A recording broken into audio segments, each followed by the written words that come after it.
Récemment, sur le site du ministère de la Défense, il y avait une très jolie infographie, c'était en octobre 2020, euh, où le ministère présentait fièrement le nombre de soldats. Puis c'était un map monde, on voyait dans quel pays ils intervenaient, où est-ce qu'il y avait des navires. Donc c'était Ah très ouais, joliment fait, avec plus de ouais. 10 000 soldats à l'étranger. Donc la France, elle est quand même présente dans le monde entier. Ah, Officiellement, c'est pour lutter contre le terrorisme, non? À chaque fois. Officiellement, hein. oui, mais on peut se poser des questions sur la pertinence de lutter contre le terrorisme dans le Golfe arabo-persique. Donc, pourquoi devant l'Iran et devant l'Arabie Saoudite, il faudrait un navire militaire français, a priori, il n'y a que des poissons, et des bâtons qui transportent des marchandises.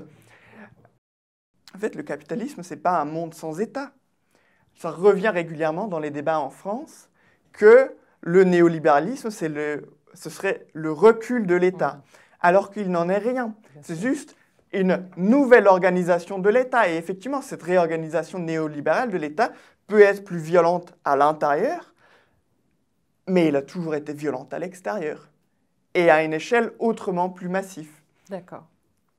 Vous voyez, je suis bien d'accord qu'il y a de la force dans l'impérialisme, mais précisément maintenant, on voit bien en France, et ce n'est pas seulement le cas en France, mais en tout cas c'est très spectaculaire en France, la violence armée, pour l'instant c'est la police, mais on devine que si un mouvement plus massif prenait forme de contestation de l'extension du capitalisme, nous aurions affaire à la violence armée.